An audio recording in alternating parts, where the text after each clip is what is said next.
esta carta y mensaje de Cristo a esa iglesia que ahora también somos nosotros, porque cada una de estas iglesias, cada uno de estos lugares no solamente representa diferentes momentos de la historia de la iglesia, sino también la realidad actual, presente de cada una de ellas, ¿no? Hay un mensaje universal al mismo tiempo que concreto y local para la iglesia en este momento. Vamos a leer la carta del mensaje a Tiatira en Apocalipsis 2:18.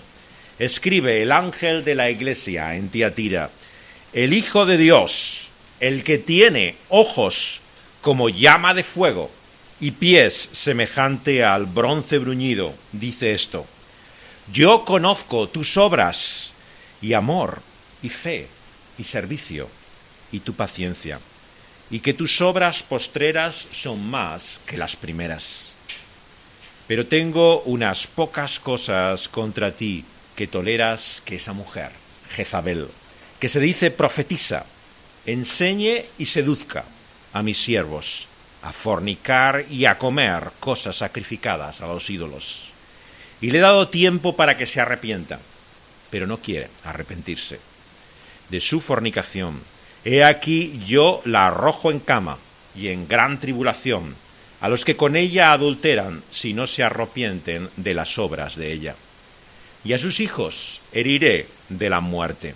Y todas las iglesias sabrán que yo soy el que escudriña la mente y el corazón, y os daré a cada uno según vuestras obras. Pero a vosotros y a los demás que están en Tiatira, a cuantos no tienen esa doctrina y no han conocido lo que ellos llaman las profundidades de Satanás, yo os digo, no os impondré esta carga. Pero los que tenéis, retenedlo hasta que yo venga. Al que venciere y guardare mis obras hasta el fin, yo le daré autoridad sobre las naciones, y las regirá con vara de hierro, y serán quebradas como vaso de alfarero, como yo también la he recibido de mi Padre. Y le daré la estrella de la mañana. El que tiene oído, oiga lo que el Espíritu dice a las iglesias. Vamos a pedirle al Señor que Él nos dé esos oídos para escuchar y no se vaya a lo que oímos por un oído y se vaya por el otro, sino que realmente recibamos y retengamos esta palabra. Vamos a pedírselo a Él, vamos a orar. Señor, queremos escuchar con los oídos que tu palabra una y otra vez nos llama y nos invita a hacer. Con oídos prestos, dispuestos a escuchar tu palabra, pero también a retenerla, a hacerla nuestra.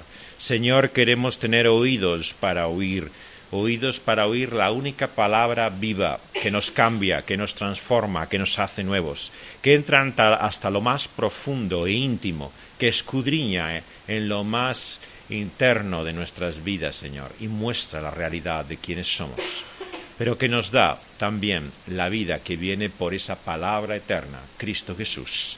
Que tu Espíritu Santo sople esa palabra de vida que transforma y renueva todo.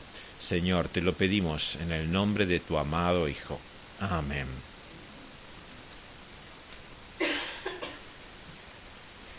Cuando hablamos de idolatría, inevitablemente en nuestros oídos nos viene la imagen de imágenes, de objetos, de cosas en los cuales concentramos nuestra visión. Y particularmente en un país como este, que tantas veces ha utilizado en la religión imágenes, representaciones, ¿no? Y que lo sigue haciendo como la base de muchos. Hay el peligro de pensar que la idolatría son solamente eso, imágenes, ¿no? La idolatría es realmente el peligro que una y otra vez nos advierte la Biblia que hay para cada uno de nosotros. Cuando ponemos nuestra confianza, ¿no?, tanto en personas como en cosas, ¿no?, que nos den lo que solamente Dios puede darnos. Los ídolos en la Biblia son la gran tentación de su pueblo. Cuando Dios formó aquel pueblo sobre la faz de la tierra, de aquel hombre Abraham que llamó para que le conociera, que le anunció que tendría una familia, y de aquel todo ese pueblo de Israel que sacó un día de Egipto, de la esclavitud, y le llevó por el desierto a esa tierra prometida. Desde el mismo momento que se revela sobre aquel monte Sinaí y les da su palabra, vemos hasta qué punto era real el peligro de la idolatría.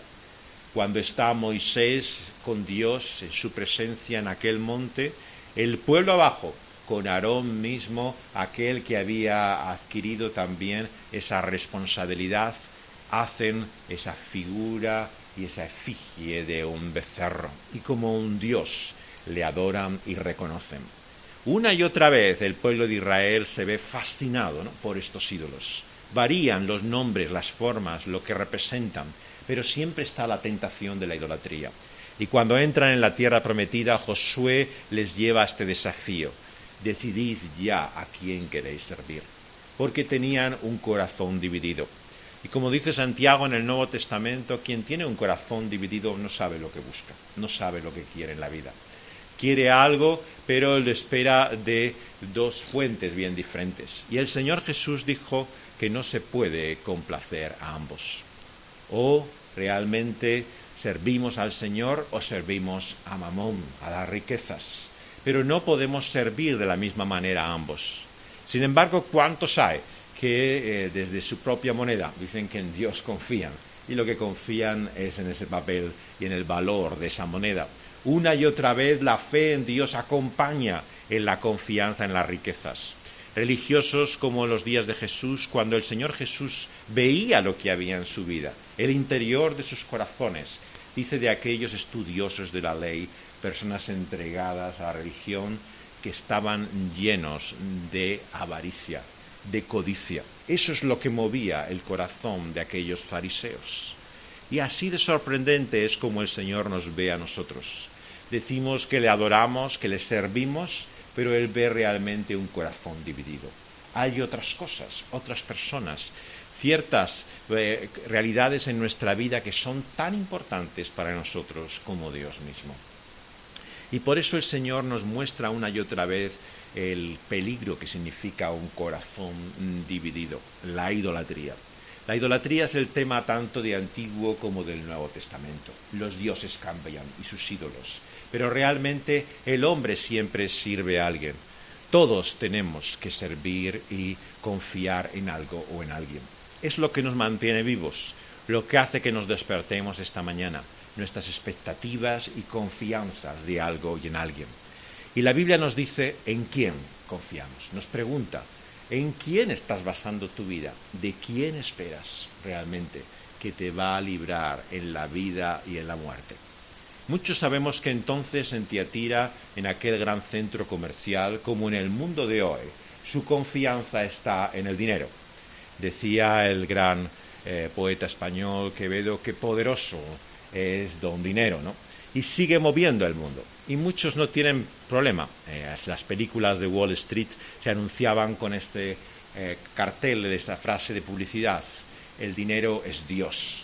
Así lo han observado muchos que no son creyentes. La misma pasión, decía Nietzsche, el autor de La muerte de Dios, con la cual las personas servían a sus dioses en los templos, ahora sirven el beneficio material que pueden encontrar o piensan o anhelan lograr por medio del dinero. Mueve todas las cosas. Cuando piensas qué es lo que realmente la gente le lleva a hacer, a hablar, a comportarse, muchas veces sencillamente no tenemos que pensar más que esto: ¿qué beneficios saca la persona de esto? Es la explicación de cada uno de esos gestos, de cada movimiento. Así de simple es la vida de muchas personas.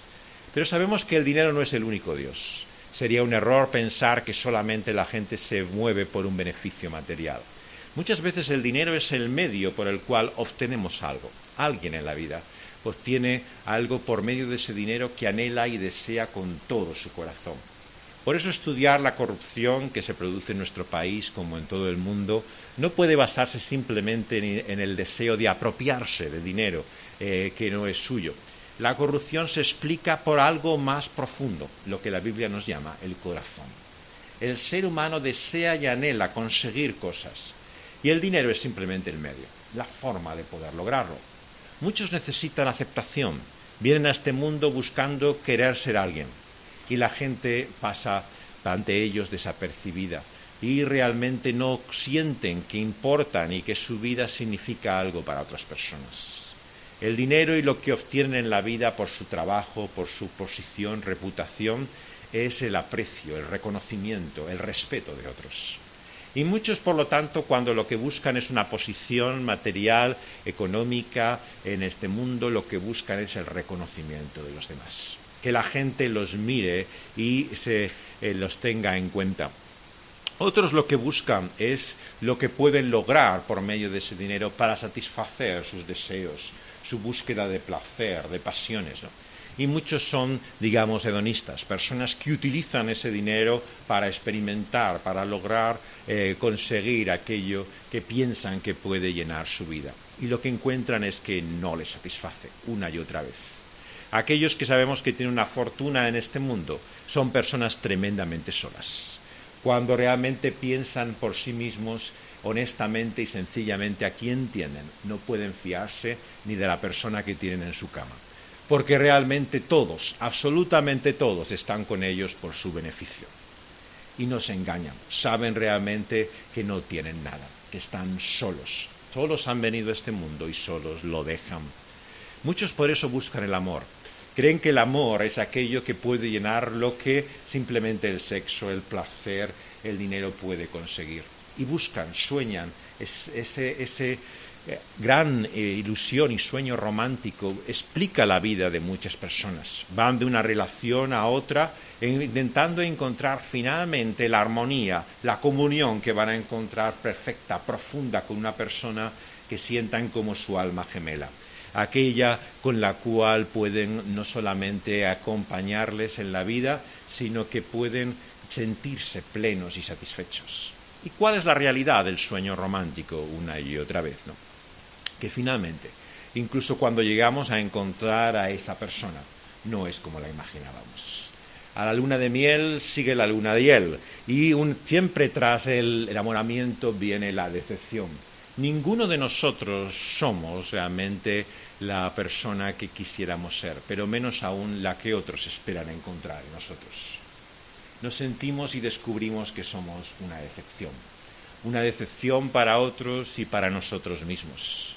Y no alcanzamos ese amor porque pensamos que finalmente nadie va a poder aceptarnos y recibirnos con ese amor que nosotros quisiéramos ser queridos.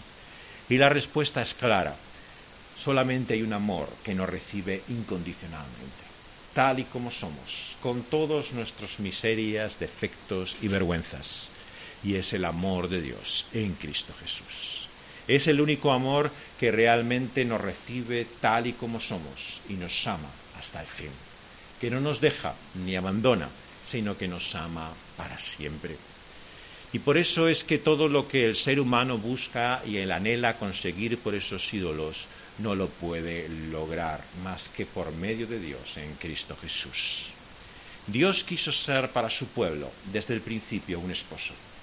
Leemos como en la palabra de Dios tiene ese deseo profundo en su corazón de tener un pueblo de hombres y mujeres a los cuales se une como un marido.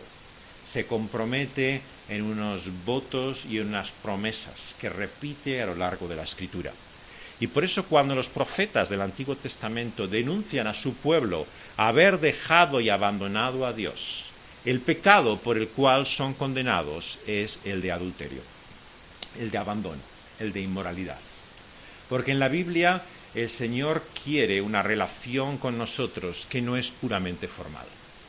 La religión y la moralidad nos dicen, bueno, basta si haces lo que es bueno y correcto. Con que te comportes como tienes que comportarte, Dios estará contento. Pero Dios nunca quiso eso. Dios quería nuestro corazón. Y es por esto que Dios no se siente satisfecho con una relación superficial con nosotros. Con simplemente que le tengamos en cuenta. Él busque que le amamos. Así lo dijo por medio de Moisés en el libro de Deuteronomio, pero lo repite el Señor Jesús en el Evangelio, en el Sermón del Monte. Amarás a Dios, dice también en ese Evangelio, con toda tu mente, con toda tu alma, con todas tus fuerzas, con todo tu corazón. Y por lo tanto, cuando no le amamos al Señor como debiéramos, Él se siente traicionado. Es por eso que el pecado que se condena aquí, en esta iglesia, y se condena también una y otra vez en la Escritura como adulterio, como inmoralidad, como una traición a un matrimonio, es el pecado de la idolatría. Una y otra vez se compara esa realidad con lo que significa el traicionar, el ofender los sentimientos y el corazón de un marido y esposo entregado. Este pecado que es condenado aquí en esta persona de la mujer que se llama Jezabel tiene por su propio nombre, como podemos imaginar, un enorme sentido simbólico. Igual que en la anterior carta leíamos de Baal y leíamos de Balaam, de personajes del Antiguo Testamento. Tenemos que comprender que en el Apocalipsis no solamente se está hablando de situaciones concretas, históricas, ¿no?, sino de realidades que encontramos en toda la Biblia. Por eso es que estas cartas no solamente se refieren a un momento dado o concreto de la historia de la Iglesia y una situación particular, sino a los problemas que enfrentamos en toda la Biblia. ¿Y qué es lo que vemos en esta carta de Tiatira que caracteriza siempre el mensaje de Dios y que aquí nos lo recuerda? En primer lugar, vemos que el Hijo de Dios se muestra aquí como aquel que es el Señor. La imagen que aquí aparece en el verso 18 es la de Daniel en el capítulo 10, la visión del Hijo de Hombre reinando. Aquel que está sentado en el trono, que va a juzgar a todo ser vivo, tiene todo el poder y la soberanía. ¿Recordáis cómo Jesús, aquel Jesús que vivió humildemente en medio de nosotros, que murió en aquella cruz y resucitó de los muertos, al levantarse y ascender a los cielos, él dijo: toda potestad, todo poder me es dado en el cielo y en la tierra? El Señor Jesús sabía que él había recibido por las palabras del segundo salmo la promesa del Padre que le decía: Hijo mío, yo te daré todos los tronos, todo poder, toda autoridad, todo será estrado bajo tus pies, porque reinarás sobre el cielo y sobre la tierra. Y el Señor Jesucristo, aunque se humilló y se humilló hasta la muerte, sabía que iba a reinar.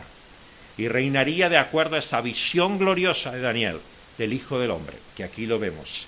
La imagen de aquel que tiene ojos como llama de fuego y pies como bronce bruñido. Los ojos hacen referencia a aquel que todo lo ve, que todo lo conoce. Y es así como se muestra aquel Señor y Rey como juez. Es aquel que va a poner en prueba todo lo que es nuestra vida. Fijaos cómo habla así la palabra de Dios de Él, aquel que conoce todas las cosas, aquel que examina, que considera, el que escudriña, versículo 23, la mente y el corazón. Son las palabras de Jeremías que leíamos antes, Jeremías 17, versículo 10, ¿no? Él escudriña la mente y el corazón. El corazón es engañoso, sobremanera. ¿Quién lo conocerá? Pero Él es la respuesta a esa pregunta. El que lo conoce y todo lo sabe es el Señor mismo. Y dice aquí en el versículo 23 que por lo tanto Él será quien dé a cada uno conforme a sus obras. La carta y el mensaje a Tiatira comienza con la declaración de que Él es el juez. Él examinará, escudriñará y pondrá a prueba la vida de todas las personas. Y por lo tanto no vivimos a los ojos de los demás, vivimos ante los ojos de Cristo Jesús, que todo lo sabe y todo lo conoce. Y este es el mensaje de la Biblia. Tenemos que saber que vivimos no solamente ante otros, sino ante aquel que todo lo ve y lo conoce. Y Él nos dice en el versículo 19 que conoce también lo bueno, las obras, el amor, la fe, el servicio y la paciencia. Y esas son mayores ahora que lo han sido antes, más las postreras que las primeras. El Señor sabe también cada cosa buena que podemos hacer por su gracia y misericordia en este mundo. Y por eso es que tanto lo bueno como lo malo tenemos que hacerlo ante los ojos de Dios. Coram Deo, decían en latín, siempre en la historia de la Iglesia. Lo que hacemos en la Iglesia lo hacemos para Dios, nunca para el reconocimiento de otros. No hay nada más trágico que buscar servir al Señor para que otros lo perciban y se den cuenta. Es la fuente de una continua frustración. Hay por eso muchas personas creyentes que hacen cosas para Dios, pero se ven frustradas porque no lo reconocen otros, no consideran su ministerio, no lo tienen en cuenta. ¿Por qué? Porque no se dan cuenta quién tiene que hacerlo. Todo lo que hacemos, todo aquello que sea de servicio a Él, lo hacemos para Él. Y si lo hacemos para Él, no hay que sentirse frustrados por ello, porque nuestra recompensa es futura. Quien busca la recompensa en este mundo, la tiene ya ahora. Pero la mejor es la que habrá de venir. Y es eso la que tenemos que buscar. Hacer todas las cosas para Dios, que lo reconocerá en aquel día. Y el Señor nos dice que lo que busca son evidencias de ese nuestro amor, obras, amor, fe, servicio y paciencia, que muestra que en ellos han sido mayores ahora que antes. Y por lo tanto el Señor espera algo de nosotros.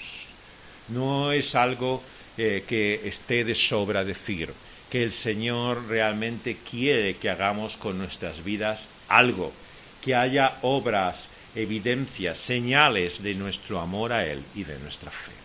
Como dice Santiago también, la fe se evidencia en obras. Tiene que haber manifestación clara de lo que creemos, y eso se muestra en el servicio y en la paciencia, en ambas cosas. Si os fijáis, las dos son tremendamente humildes. El servicio es lo que hacemos para el bien de otros, para el favor de otros. Y la paciencia es la perseverancia con la cual continuamos, a pesar de tantos desengaños y tantas frustraciones en el camino del Señor. Y el Señor vemos que busca estas evidencias en nuestra vida, no las vistosas, las que todo el mundo puede percibir, sino simplemente la perseverancia paciente que se muestra sirviendo a otros. Él no espera grandes logros y éxitos de sus hijos, espera que seamos pacientes y que seamos de ayuda y de servicio a Él y a otros. Pero tiene también unas pocas cosas contra nosotros, contra su iglesia. Y es estas las que tenemos también que recordar, con la medida que Él lo dice, unas pocas cosas. Muchas veces lo malo se engrandece en nuestra mente y parece que toda nuestra vida es simplemente eso, ¿no? Nuestros errores. Pero el Señor ve las cosas tal y como son. Y es el peligro de examinar tu propio corazón. Cuando examinas tu propio corazón tienes una visión distorsionada. No percibes las cosas como son. Y lo que es malo a veces se engrandece, aumenta y parece que domina toda tu vida, ¿no? Y aquello bueno a veces lo miras tanto que parece que no hay nada malo. Pero el Señor lo ve tal y como es. Y ve también que hay unas pocas cosas que tenían. Y esta es la excesiva tolerancia. Esto es una de las afirmaciones realmente más contrarias al espíritu de la modernidad que encontramos en la Biblia. Si hay algo que nuestro mundo, que nuestra sociedad reconoce, es la tolerancia. Es el valor sobre todo otro valor, ¿no? Consideran que es realmente la medida, ¿no?, de que la persona se comporte éticamente, ¿no?, correctamente, la medida en que tolera lo que otros hagan. Pero en esta iglesia, en la comunidad cristiana, en la familia de la fe, hay ciertas cosas por las cuales no podemos tener tolerancia. Hay una santa intolerancia, la santa intolerancia que viene frente al error, en este caso, de esta doctrina y práctica que rodea a toda esta mujer que llama aquí en Apocalipsis Jezabel. Es un tema recurrente en las cartas, vamos a observar, que se contrapone las palabras escritas de estas cartas con profecías, con visiones. Esto no es nuevo, aparece en el Evangelio. En aquel día muchos dirán, en tu nombre profetizamos, en tu nombre hicimos milagros. Cuidado con los visionarios, cuidado con las profetisas, porque hay muchas personas que dicen tener visiones de Dios, conocimiento de Dios, y nos dice aquí el mensaje a Tiatira, que lo que ven son las profundidades de Satanás. Y el Señor nos advierte, cuidado con las profecías, cuidado con palabras de Dios que nos vengan supuestamente por enviados y mensajeros suyos, y seguid las cartas, el mensaje por escrito que le da a las iglesias aquí y ahora. Y es por eso que la Biblia nunca puede ser comparable a ninguna profecía. Quien piensa realmente que esta puede de alguna manera ponerse al mismo nivel que una visión, una revelación, se encuentra en el peligro del error del que aquí advierte a Tiatira. Aquella mujer profetisa, Jezabel, tenía realmente manifestaciones, experiencias sobrenaturales, pero la Biblia nos muestra el origen satánico, diabólico, de lo que esa mujer estaba viendo y experimentando. Y esta mujer en su enseñanza estaba seduciendo a sus siervos. La referencia a la inmoralidad sexual, a fornicar, ¿no?, es una referencia a la idolatría, porque vemos que va unido a comer cosas sacrificadas a los ídolos. Tiene que ver con toda esa asociación, ¿no?, entre la inmoralidad sexual y esa falsa doctrina, ¿no?, que relacionamos con la idolatría en el tiempo del Nuevo Testamento. Sigue habiendo, por supuesto, una enorme asociación, ¿no?, entre la forma en que vivimos y lo que creemos. Una de las grandes mentiras de nuestro tiempo es que la persona puede creer o pensar lo que quiera, que eso es diferente que lo que ella viva o haga. Muchos los políticos sabemos que nos dicen que tienen derecho a su vida privada, que aunque vivan sin ningún tipo de valores o criterios, lo importante es lo que hacen públicamente. Pero la palabra de Dios nos muestra que es imposible dividir la realidad de quienes somos. Lo que pensamos, lo que creemos, tiene que ver con lo que hacemos, ¿no? Hay una consecuencia y relación directa. Y la idolatría tenía también relación con la inmoralidad en la cual se vivía. Y el Señor y la Biblia unen a estas ambas cosas, ¿no? Y lo que nos dice es que esta mujer había llevado al error, al engaño, por su enseñanza y doctrina. ¿Qué es lo que profetizaba esta mujer? No sabemos los detalles de la profecía de Jezabel, pero sin lugar a dudas parecen tener que ver con lo que los ídolos ofrecen y prometen al ser humano. Prosperidad, salud, riqueza. Esos dioses que servían en los templos paganos le decían a la gente que si los servían les irían bien, que podían tener curación para sus enfermedades, que podían tener riquezas. Exactamente lo que la falsa profecía sigue diciendo hoy. Si tú realmente sigues ese ministerio, si escuchas la palabra de esa profecía, te irá bien en la vida. Ya no tienes que preocuparte de las enfermedades porque hay sanidad en Cristo Jesús. Ya no tendrás que preocuparte de tu falta de dinero porque quien tiene fe prosperará. Y el Señor por eso en su juicio muchas veces da exactamente lo contrario de lo que estos maestros enseñan. ¿Qué es lo que le dice que le ocurrirá a esta mujer si no se arrepiente? Si esta mujer no se arrepiente y a los que a ella la siguen, los arrojará en la cama. En gran tribulación los herirá de muerte. Esa misma enfermedad que esta profecía dice que podemos ser libres será la que ella misma y sus seguidores sufrirán. Lo que ellos prometen son falsas promesas. Esa es la advertencia en la palabra de Dios. No creamos que nadie ni nada puede darnos lo que solamente Dios nos ofrece por medio de Cristo Jesús. Y por lo tanto, aunque la falsa profecía promete siempre prosperidad, salud y bienestar, la palabra de Dios nos presenta ante Tira algo muy diferente. ¿Qué ocurrirá con los seguidores del Señor Jesucristo? Si bien no son heridos de muerte, no son postrados en la cama, sufrirán y sufrirán tribulación. Por lo tanto, cuidado con la falsa profecía que nos dice que podemos ser libres de todo dolor y sufrimiento, de que no tenemos que preocuparnos ya cuando estamos unidos a Cristo Jesús, que ninguna tribulación nos vendrá. La palabra de Dios y el resto de la carta nos muestra que el creyente sufrirá, pero si persevera, si continúa fielmente en el camino de la fe, vencerá. Vencerá por medio de Cristo Jesús. Es la constante en todo el mensaje del Nuevo Testamento. Y frente al falso evangelio de la prosperidad siempre estará la verdadera palabra de Dios, de la victoria de Cristo Jesús final para esta iglesia que lucha, que batalla contra el sufrimiento y la tribulación en el presente. Pero fijaos que la misericordia del Señor no se queda corta incluso para aquellos que están en el error y el engaño. Dice que esta mujer, si se arrepiente, realmente el Señor no traerá ese juicio sobre ella. Pero como no quiere arrepentirse, es que el Señor la visitará de ese modo. Fijaos que la gracia de Dios alcanza hasta los herejes. El Señor muestra su misericordia, su deseo de que el malo se arrepienta. Nunca hay nadie que esté tan lejos de la salvación de Dios, en el error y en la inmoralidad, que pensamos que no tiene posibilidad de salida. El mensaje del Evangelio es: arrepiéntete, cree y serás salvo. Y por lo tanto anunciamos a todos, sea cual sea su error, su inmoralidad, que si se vuelven al Señor, si se arrepienten y tienen fe, hay salvación para ellos. Ningún mensaje cristiano puede ser de tal juicio y condena que no dé la posibilidad del arrepentimiento.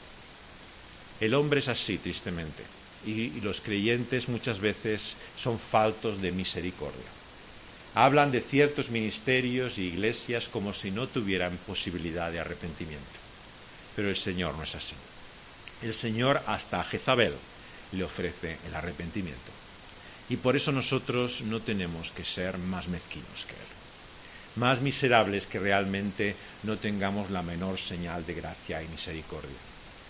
Tenemos que tener la santa intolerancia de Dios de no aceptar el error, de condenar el pecado, pero siempre, siempre mostrar que hay esperanza para el que se arrepiente. Porque esta es la buena noticia, esta es realmente la señal de la gracia de Dios. Y por eso no tenemos que tener miedo de hablar a aquellos que están en el error y que actúan inmoralmente, porque nosotros somos agentes de su gracia que muestran cómo en su misericordia hay una posibilidad para el arrepentimiento. Pero les haríamos un flaco favor si no les advertimos que si no se arrepienten, el juicio de Dios vendrá sobre ellos. Ambas cosas han de ser combinadas en el testimonio cristiano: la advertencia de Dios, la señal de su juicio y la posibilidad real del arrepentimiento. Si una de las dos está ausente, no estamos siendo fieles a lo que Cristo hace. Y Cristo dice que si no se arrepienten, traerá tribulación a ella y a los que adulteran con ella y no se arrepienten de sus obras. Y por eso dice que los herirá de muerte, y las iglesias sabrán que yo soy el que escudriña la mente, el corazón, el que da a cada uno según sus obras.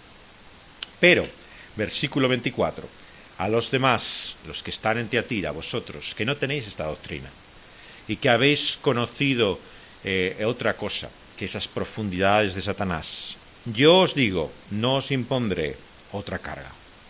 La que tenéis, retenedlo hasta que yo venga. Fijaos cómo el lenguaje de Jesús recuerda las palabras del Evangelio. Mi yugo es fácil y ligera mi carga.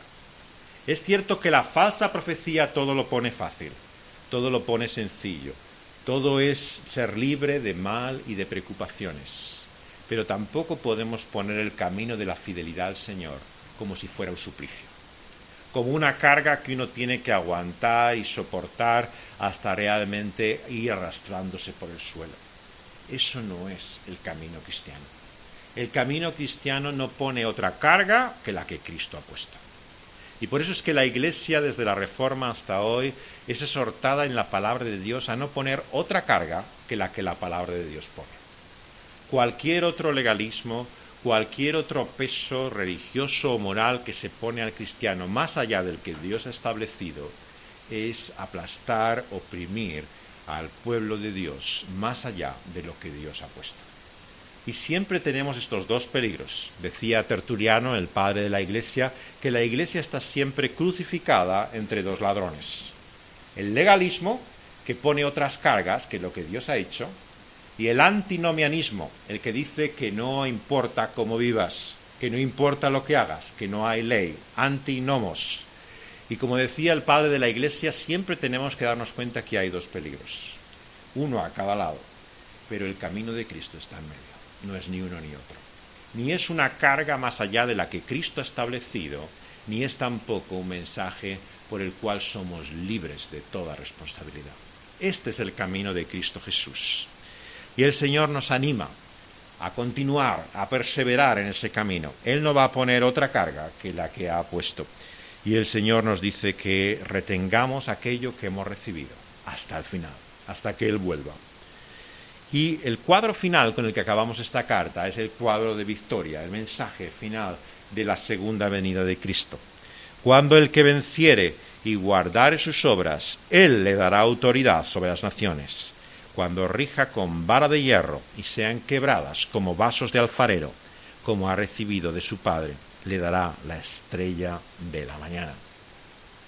La emisión nos recuerda al Salmo 2, el texto más repetido del Antiguo Testamento en el Nuevo. La visión en la cual el Dios Padre le dice a su Hijo, tú eres mi Hijo. ¿Recordáis cómo en esta tierra, cuando estaba en su ministerio, el Señor en ocasiones especiales reveló desde el cielo esta palabra maravillosa? En el bautismo, cuando los cielos se abren y baja la paloma, dice, este es mi Hijo amado, en quien tengo mi complacencia. Cuando en la transfiguración delante de aquellos discípulos se ve al Señor, al Hijo de Dios, con toda su gloria, el Señor habla desde el cielo, este es mi Hijo amado. Son anuncios que nos hablan de que Él era su Hijo. Y en aquella cruz, en aquella terrible oscuridad, Él decía, Dios mío, ¿por qué me has abandonado? El Señor permitió que Él sufriera la humillación, el desamparo, el abandono, para que por medio de ese su sufrimiento, el Señor finalmente llevara a cabo su obra, por la cual sería reconocido, será exaltado y glorificado por todos los siglos. El Señor Jesús, por lo tanto, vemos que como Hijo de Dios ha conocido el sufrimiento, pero está destinado a la gloria. Se levantó con poder de los muertos y reinante triunfará por los siglos de los siglos. Viene como ese jinete entre los cielos, entre las nubes, que nos muestra su mensaje de que la victoria y el triunfo ha llegado. Y regirá con una vara de hierro, que serán quebrados como basas de alfarero todos los que se oponen a él, porque él tendrá autoridad sobre todas las naciones. Y dice que él le dará a todo aquel que venciere, ¿no? Por un lado nos dice que le dará autoridad y por otro le dice que les daré al Señor mismo le dará la estrella de la mañana. Ese maravilloso, bonito título, ¿no?, que aparece algunas veces en la Escritura, la estrella de la mañana, viene de Números, de Balaam precisamente, y de la historia que leíamos en la vez pasada en Números, de cómo el Señor ha anunciado también esa venida del Mesías, ¿no?, como esa estrella de la mañana que anuncia un nuevo día. Y es el día de su reino. Cuando el Señor reina, cuando el Hijo de Dios gobierna, entonces sabremos que nuestros sufrimientos y tribulaciones habrán acabado. Por eso el mensaje final que la Iglesia nos deja aquí de Tiatira, por medio de Cristo Jesús, nos llega también a nosotros hoy.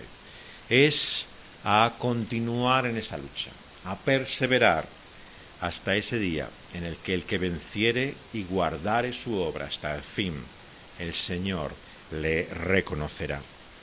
Es el tema, si observamos, de Romanos 8, cuando nos dice que somos más que vencedores en Cristo Jesús. ¿Cómo? En medio de la tribulación, del desamparo, del sufrimiento, del abandono, que estamos ciertamente abatidos, perseguidos, en lucha, pero el Señor nos da su triunfo. Y por eso es que al Señor tenemos que pedirle una cosa sobre cualquier otra, que es poder perseverar y continuar en medio de tantas pruebas y tribulaciones. Él no espera del Señor otra cosa, que simplemente seamos fieles. Otros ministerios, falsas voces, ¿no?, la profecía que está en el error, nos anunciará que podemos hacer grandes cosas para Dios. Que si tenemos la fe que el Señor nos da, no conoceremos ni la enfermedad ni la pobreza, que conquistaremos naciones enteras, que lograremos todo tipo de triunfos. Pero al Señor no le interesan nuestros triunfos, le interesa nuestra fidelidad. Y por eso es que aquel día, cuando el Señor vuelva, solamente habrá una división, solamente habrá una gran separación por toda la eternidad. Aquellos que son suyos y los que no lo son. Y en aquel día da igual que le digamos, en tu nombre profetizamos, en tu nombre hicimos grandes cosas, en tu nombre actuamos y logramos milagros. No, os conozco. El Señor no puede decirnos nada más maravilloso que lo que aquí nos dice. El Señor nos conoce. Y esta es la cosa que ha de alimentar, inspirar, alentar nuestra vida. Cuando aquellos comisionados por el Señor Jesús iban a predicar el Evangelio por las tierras de Palestina, volvieron alabando al Señor, glorificando. En tu nombre se sujetan demonios. Hemos visto a Satanás cayendo como un rayo. El mensaje del reino triunfa. ¿Y qué les dijo el Señor Jesús? Maravillaos, más bien, de que vuestros nombres estén escritos en los cielos. No hay lugar en el reino de Dios para ningún tipo de orgullo en lo que nosotros podemos alcanzar o llegar a hacer para Él. Al Señor no le importan nuestros triunfos y victorias. Lo que le importa es que nuestros nombres estén escritos en el libro de la vida, que Él nos conozca y nos conozca por nombre. Vamos a pedirle que así sea, que podamos ser así conocidos por Él y que el Señor aquel día nos reciba así como suyos. Señor, venimos ante ti conscientes de que fácilmente nos equivocamos. Engañoso es nuestro corazón y pensamos que lo que podemos hacer, lograr, conseguir en este mundo y en esta vida vale algo para ti. Que podemos, Señor, por medio de nuestras obras demostrar las grandes cosas que podemos hacer para ti. Pero las únicas obras que a ti te importan, Señor, son las que muestran nuestro amor y fidelidad. Señor, sabemos que podemos ser usados por ti, pero cualquiera puede ser usado por ti.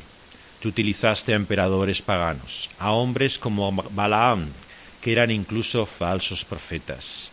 Has utilizado a personas para cumplir y llevar a cabo tu obra, aunque no eran fieles, aunque no te conocían, aunque no eran verdaderamente tus siervos. Porque tú eres Rey, Señor, porque tú no te limitas, Señor, a tu pueblo, eres Rey sobre las naciones, actúas sobre los que juzgan y gobiernan en este mundo. Y pueden ser instrumentos utilizados por ti, ministros incluso, dice tu palabra, tuyos. Pero no importa cómo somos utilizados por ti, lo que importa es si te conocemos, y mejor aún, si tú nos conoces. Por eso, Señor, nuestra oración no es solamente que seamos usados, utilizados como instrumentos tuyos, sino lo que nos preocupa, Señor, es si te conocemos y más aún, si tú nos conoces. Señor, queremos ser conocidos por ti, con ese conocimiento profundo e íntimo que nos muestra tu palabra, el conocimiento de los que son tuyos, de los que te pertenecen. Queremos ser propiedad de Cristo Jesús, llegar a aquel día, Señor, en el cual tu Hijo vuelva y que el Señor nos diga que nos conoce. Señor, queremos ser conocidos por tu Hijo y ciudadanos de ese nuevo reino, ser trasladados de esta potestad de las tinieblas, Señor, al reino de luz de tu admirable Hijo. Señor, te queremos pedir que tú nos libres de las profundidades de Satanás, de la enseñanza falsa, de las visiones engañosas, Señor, de la doctrina que nos lleva al error, y que nos des la santa intolerancia, Señor, en tu iglesia, para llamar al error, error, a la mentira, mentira, y a la falsedad, falsedad. A reconocer que no hay más verdad que la que tú has revelado y encontramos en tu palabra, de la que nos hablan estas cartas y nos advierten, Señor. Ayúdanos a seguir esa palabra más firme y segura que tú nos has dado por medio de tu Hijo Jesucristo, a desechar el error y a no participar de él. Líbranos, Señor, de esa palabra que nos lleva a la idolatría, a confiar en cosas o personas, Señor, al lado tuyo, como si nos pudieran dar lo que solamente tú puedes darnos por medio de Cristo Jesús. Líbranos, Señor, de esa idolatría que se enmascara en falsa profecía, ofreciéndonos salud, prosperidad, riquezas, tantas cosas, Señor, en esta vida. Y ayúdanos, Señor, a reconocer que solamente de ti podemos esperar la vida que realmente importa por medio de Cristo Jesús. Señor, tú conoces de nuestro corazón dividido, de nuestras lealtades tantas veces, Señor, que se debaten entre personas, entre cosas, Señor, que ocupan un lugar importante en nuestro corazón. Ayúdanos a luchar contra ella. Ayúdanos, como dice tu palabra, a en ese combate continuo buscar la victoria final, a perseverar y continuar, a no desistir. Señor, tú sabes cuántas veces hemos fallado, cuántas veces hemos sido vencidos, Señor, y dominados por el poder de esa idolatría. Pero ayúdanos, Señor, a levantarnos y a continuar luchando, a combatir hasta el final, porque esa es nuestra esperanza, Señor, el seguir luchando. Y, Señor, muchas veces nos parece poco, nos sentimos frustrados, quisiéramos ver más de la victoria que hay en Cristo Jesús aquí y ahora. Pero, Señor, tú sabes que lo que hay en nuestro corazón, Señor, es que tú reines y gobiernes sobre nuestra vida. Señor, tú sabes lo que hay en nuestros deseos más profundos y conoces el poder del pecado que hay en nosotros. Sabes, Señor, de la tentación, de la idolatría, Señor. Y por eso te queremos pedir que sigamos luchando, que no desistamos, que continuemos y perseveremos en este camino hasta el final. Ciertamente que a los ojos de este mundo somos una iglesia débil, una iglesia que todavía está padeciendo, que adolece, Señor, de tantas faltas, que sufre, Señor, en tantas tribulaciones, que lucha contra el pecado una y otra vez y muchas veces parece vencida. Señor, parece que el mal tiene la última palabra. Pero, Señor, queremos mirar a ese día, contemplar por la fe el momento glorioso, Señor, en que tú, por el triunfo de Cristo Jesús, nos hagas partícipes, conquistadores con Él, Señor, victoriosos frente a ese mal que ya no tiene la última palabra, porque tu Hijo lo ha vencido. Señor, queremos participar de esa victoria sintiéndonos libres finalmente de esa carga. Pero hasta que ese día llegue, hasta que ese momento venga, sabemos que tenemos que luchar, combatir, que no tenemos que desistir. Señor, danos tú las fuerzas, danos el ánimo, danos el impulso, Señor, para no desanimarnos y continuar. Señor, te lo pedimos sabiendo que en Cristo Jesús somos más que vencedores. Que sentados, Señor, en aquella realidad gloriosa y celestial que tú has prometido a tu pueblo, veremos el mal bajo nuestros pies. Veremos que el pecado ya no tendrá lugar, que solamente tu justicia y tu paz estará en ese nuevo mundo, esa nueva tierra y ese nuevo cielo para siempre. Señor, deseamos ese día, suspiramos por él y por eso clamamos: ven, Señor Jesús, ven. En su nombre te lo pedimos. Amén.